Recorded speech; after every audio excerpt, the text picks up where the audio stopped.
All right. Hi, everyone. Hi, our dear panelists. Hi to the audience here at Almedalen and those of you watching from home. Lovely to have all of you here. We just got to witness a pretty special moment, the screening of the film that Aalto University has produced this year, Radical Creatives. What about that? I don't know if maybe many of you came here today a little bit with the question, radical creativity, what is that? And I hope that we all actually leave from here with even more questions in our head, because that's at least what happened in my head after I saw this film. But the intention now for this panel discussion following the film screening is to sort of dig deeper into the concept of radical creativity. What does it mean? How can we advance that in different sectors? And I'm happy that I have a great panel and great people to discuss that with. So this screening and panel is organized by Hanna Holmen, the Swedish-Finnish Culture and Cooperation Center, located in Finland, and Aalto University, that, as said, is the producer for this film. And my name is Ella Turta, and I work at Hanna Holmen. But hey, let's get started. Yeah. So happy to have you here. I'm going to do it like this. I'm going to introduce you with a question to each and every one of you. So let's start with Tuomas Auvinen. You're Dean, School of Arts, Design and Architecture at the Aalto University in Finland. So this is, at least for me, it was the first time I see a university producing such a film. And I'm sure you have gotten this question a lot, but why did you decide to produce a film like this? Do you want the short or the long answer? Maybe short. Let's start with the short one. Okay. At Aalto University, we have recognized that creativity is one of the, or maybe the future skill that we want in the society. And then we started the project or cross-cutting strategic theme, Radical Creativity, and we decided not to give a definition. But we wanted to communicate what radical creativity might be and what it might look like.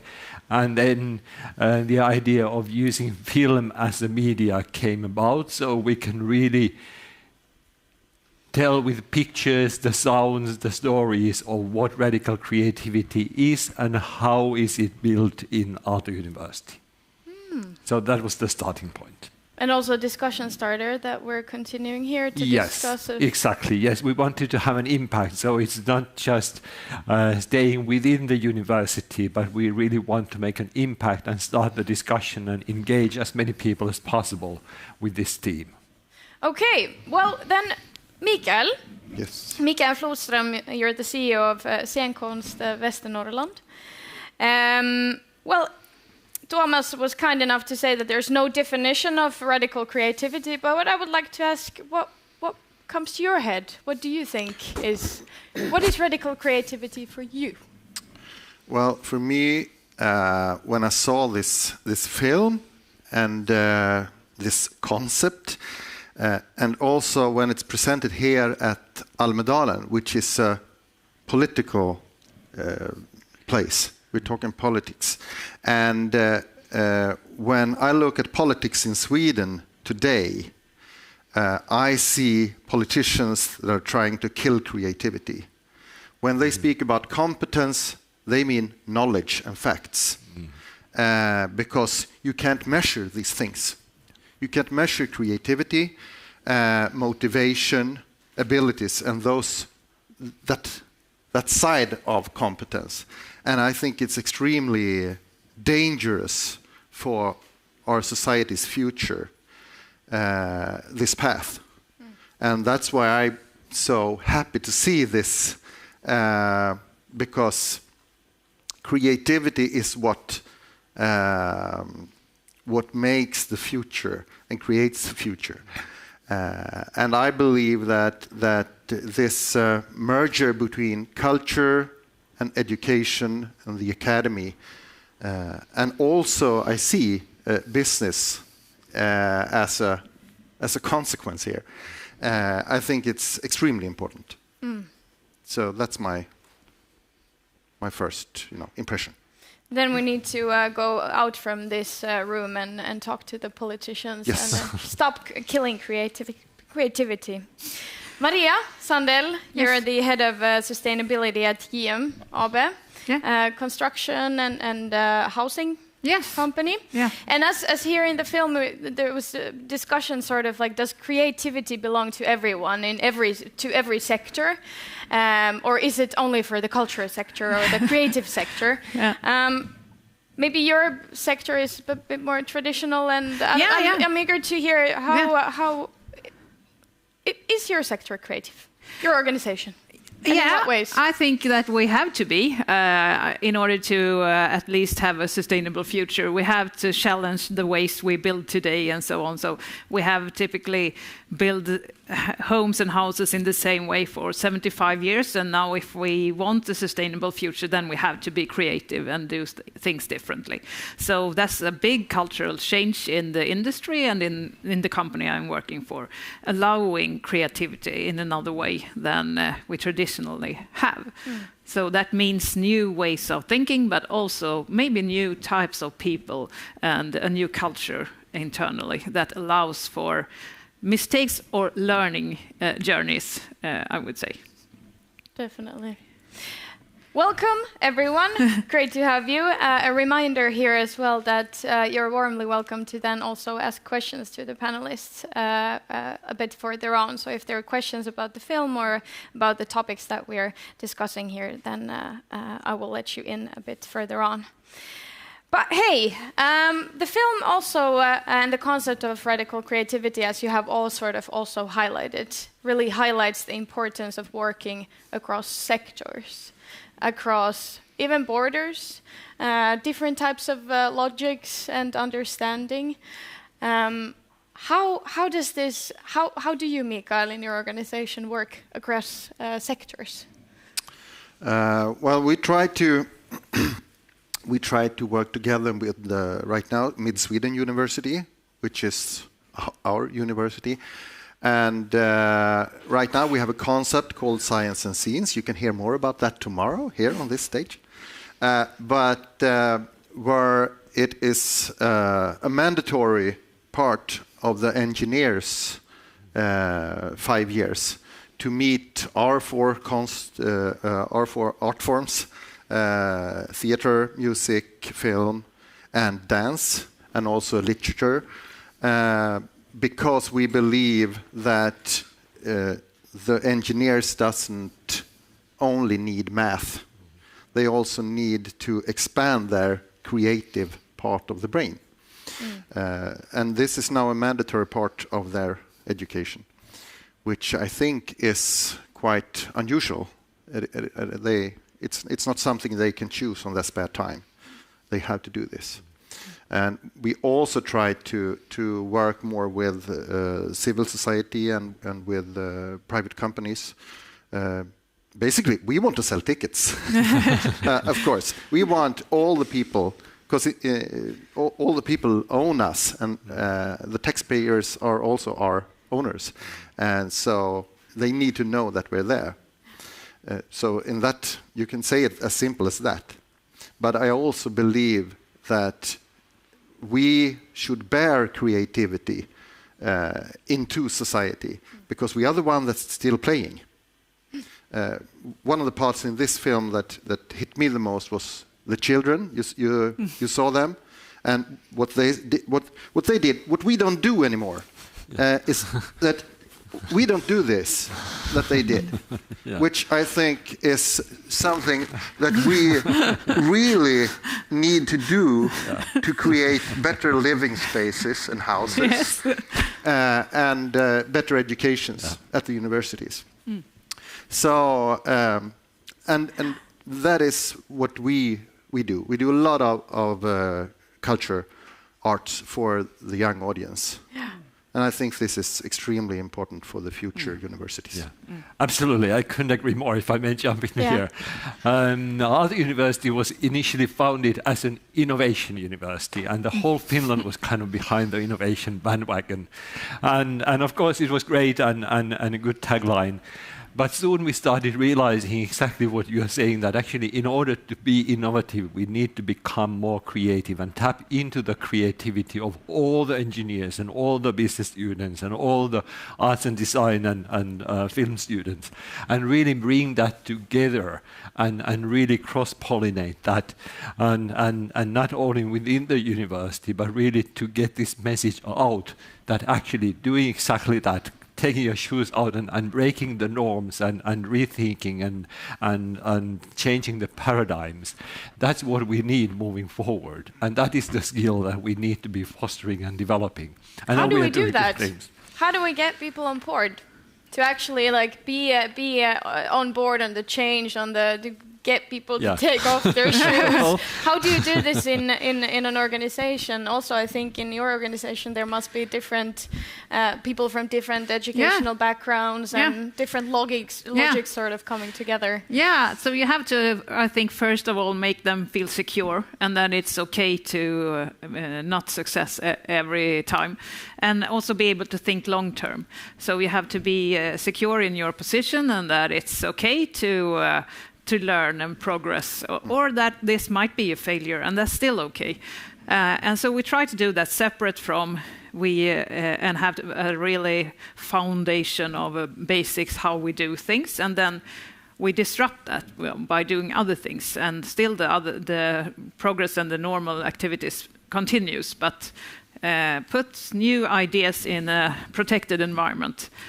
And also try to interact between different competences. And I think that's when I have been most creative in my life, is when I had to have that great mindset that, well, this is just a fantastic time with friends, and that you feel secure that it's okay if we don't succeed in this. Then I think it's the best way of doing development. And also I think that development can't just be something that you wait and suddenly it just hits you. You have to plan for it and make space for it, not to be just stressed and every quarter you have to have results and so on. But you have to plan and give time to development. And open up for that environment that also allows then wild ideas to... And also that you share your failure and what's your drawbacks. So I typically share with my team that I'm not so good in planning and everything, and we share with each other what we are not so great at and how we can make progress in that field. So I think that's important too. How do you, Mikael and Thomas, how do you see what's your role in fostering radical creativity in your organization or in your everyday life, for that matter? Well, for me, I actually have a defined role in the leadership team of Aalto University. I'm the champion of radical creativity. That's a cool title to have, and of course that means that I'm sort of doing things and organizing and finally responsible for many of the things that we do. But I think many of the things that you mentioned about tolerating the uneasy feeling of not knowing and not exactly planning and uncertainty and just navigating the path, sort of building the bridge while you are on the bridge. And that's requires a lot of bravery and courage to do that, and just kind of be okay with the thing that it may work, it may not work, and we'll just put everything into it, and we believe into it, and then we iterate our way towards the future. And it might be actually better than we planned, because if we plan something, it becomes kind of pre-planned, but if we don't plan it perfectly, then it becomes something where we can really come up with something completely new.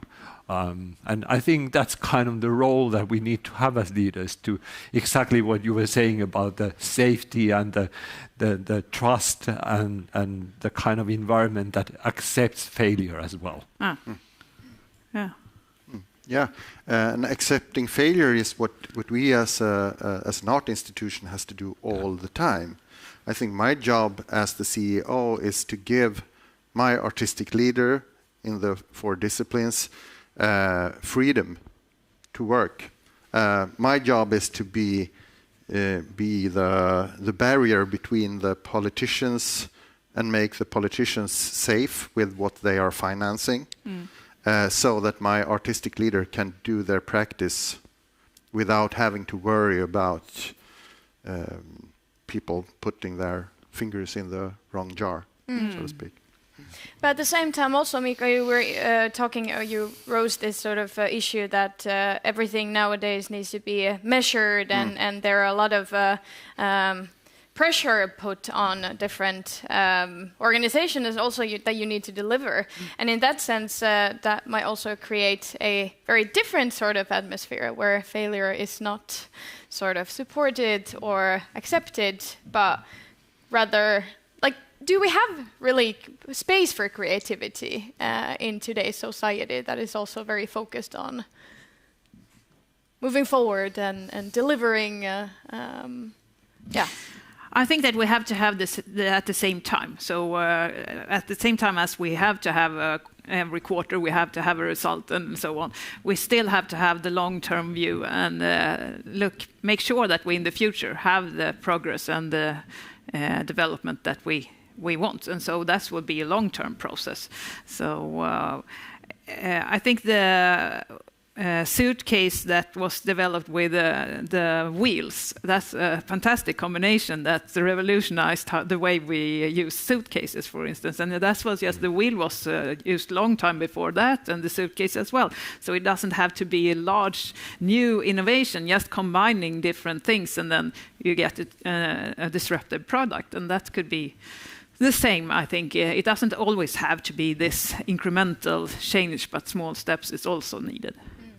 Definitely. Yes, and I think when looking at organizations and talking to different businesses and people in different levels of businesses, there are the people who need to be performing, exactly as you say. But the higher up in the organization you go to talk to the CEOs and the board members who are responsible for looking into the future 5 to 10 years. And none of us know exactly what's happening in the future and what the vision looks like. So they are starting to realize that they don't have the tools to plan for that. And they start to recognize that, okay, there is a lot of uncertainty that we need to deal with. And what are the tools to deal with uncertainty, creativity, and the skills that we have been fostering in the arts and cultural sector for centuries. And I think that is the breaking point that we are now facing. And I've been talking about these things for more years than I tend to like to count, maybe 15, 20 years now. And for a long time it felt that you are pushing with the rope. But now I feel that there are people pulling at the other end of the rope. And that's the realization that I think that is happening in the society, that we really need these skills. And the more strategic level people you talk to, the more they realize that, okay, this is something we desperately need. And that's reassuring. And what you need then is courage amongst those people with a lot of power and money, because they have so much to lose. So they might be afraid of pushing for some uncertainty. Yeah, exactly. And I think really that's the question, that why that have to say those brave questions about why do we do this and why don't we try another way of doing it, even questioning that we always have done in the future.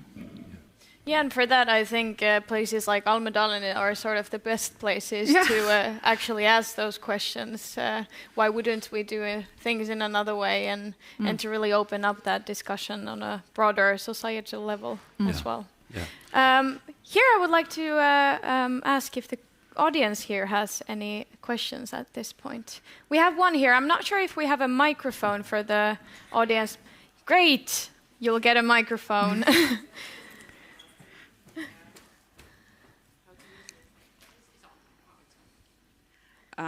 Hey, thank you so much for the movie. I really hope that I understand well what is radical creativity. At least I want to. But I want to draw a little bit focus on creatives themselves, if to try to. In this case, when it comes to this cross-disciplinary and intersectional creativity, for the solo creative, what is the best strategy to move on? I mean, I do understand that there is no one single answer, but if to try to, what can be possibilities, considering vacuum and, I don't know, the sense of if I have right to create about like another sector, like between science and art and mental health or something else. Yeah. Thank you. Thank you. Maybe, Thomas, Aalto is sort of the example where you've brought together people that from very different backgrounds. Yes. Do you have and what I hear you asking is the kind of the T question, whether you go deeply into your kind of solo creative practice. And of course, we need people to do that. For example, writers who write novels, they do it on their own, they do it solo, and they work quite sort of deep in what they are doing. And in other fields as well, in architecture, design, arts, in my school, for example. But then we need to make the connection, the horizontal connection, so the T. And depending on how deep you want to go, maybe the T is then a little bit more narrow. And then if you are willing to sacrifice the depth a little bit, then you can go more widely. So it's about the shape of the T that you are building. That's my kind of image to that question. But I think more and more important, and I think that is the responsibility that we have in the creative fields, if we choose to use the term, that's another discussion. If we choose to use the term, I think our responsibility is really to connect within the society and help the other sectors to recognize that there is a lot of value in the ways of thinking and working that we have fostered for centuries, but also to waken up the realization that it's not just us who have the power of creativity, but it really is across the sectors. One of my favorite moments in the movie, I don't know if you noticed that, the guy dressed in pink overall, driving a pink tractor, he's a technology student. And then he's asked the question, what is radical creativity? And he goes blank and says, if someone just gave me the definition, and I'm saying, you are the definition. You are radically creative within your own field, but he doesn't recognize that. So helping, one of maybe the responsibilities that we have is to help people recognize their own creativity and maybe help develop that as well. And maybe also then to create these concrete spaces where different sectors get together, as you've done, Mikael, that you mentioned earlier, that it's important to bring people together and sort of learn the perspectives and logics of each other. Oh, yes. This idea, Science and Science, origins from another project we called Horizons of Possibilities, which was extremely fuzzy. And the idea was what happens if we take some professors from Mid-Sweden University and put them in the same room with my artistic leaders and don't give them any frames, but just put them in the same room and close the door. And what happened? This is what happened. Science and Science is one of the things that happens. Another thing that happened was a theater production that involved two of the research professors and an actor from us showing their results from their research in a theater production. So, and some other projects too spun out of that, because we let them free in a room. And who knows what will happen if I set your architects together with my dancers. What a great next step. I think it might. Yeah, really.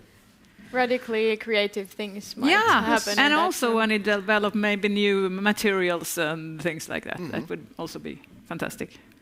Well, what about cross-border collaboration in this context? Hanna Holmen, what we do is to try to exchange good ideas from Sweden to Finland and vice versa. Do you see that here is also that it's important to also work across borders in this sort of shift? Since we have business in both Finland and Sweden, we try to bring our best ideas from Finland to Sweden and vice versa. So, but still there might be differences and also cultural differences that it's not that we just immediately love the ideas from Finland just because they are from Finland and not in the other ways around either. But they might. So it needs an open mind to be able to embrace those new ideas. Yeah. But once you tried them, you might realize that they were really good. Yeah. At least be open to them and give them a try. I actually see that we do not have that much time left. I'm going to ask you a final question to all of you. And that is, do you think, does your organization need to be radicalized? Yes. Who wants to? Yes. Yes. Oh. In what ways? Yeah, we need new short. In short, we need new radical ideas in how we can live in the future and challenging the materials we have used for so long. And can we do things differently in order to be sustainable? Yeah, Mikael. Well, yes and no, but more yes than no. We are a public-funded institution, which is a contrary to the free arts, and yet we are supposed to be the free arts. So there's a conflict built into that. So we need to always remind us that we need the art within our institution also has to be free. Yeah. To keep creativity going. And Tuomas, you represent still a university, yes. Sometimes a very conservative institution, even though you have radical creativity in your strategy. Yes. Do you need to be radicalized? Yes, we do. And we're doing internal work as well, as well as the external work. So there are things that we're trying to influence in our decision-making culture and our tenure track processes, etc. So we do have work to do internally as well. But what we try to do is to do impact as well. And I hope we could have the slide that was here earlier, that this film, for example, that we have produced is part of our impact work, and you can order a screening of that via a website. If we don't get the QR code here, it's radicalcreatives.fi. So you can go there and just put in a request for your own screening. We send you the link, and you can use that in your organization, your company, or your family, or whatever you think that might be benefiting from radical creativity. And another thing that I want to mention is that we are bringing out an open online course in November in connection with Slush, the big startup scene in Finland. And we are bringing out an massive open online course in English for free called Deep Dive into Radical Creativity. And we are hoping to achieve a global audience with that and really to make an impact with this. Because yes, cross-border collaboration is very, very important. I think we in the Nordic countries are in a position where we can actually push these kinds of things globally as well. And Aalto University has chosen to become a thought leader in this, even on a global scale. And I think that's happening quite nicely here as well. Partly, even if it's coming from Finland. Even if it's coming from Finland. All right, thank you so much, Tuomas, Maria, and Mikael for this discussion, and thank you for joining us. Let's continue these discussions just outside here in the lobby, or even outside. Try to go through in your head what does radical creativity mean to you, and discuss that with the people around you, and take these perspectives with you. Thank you so much for this. Thank you. Thank you.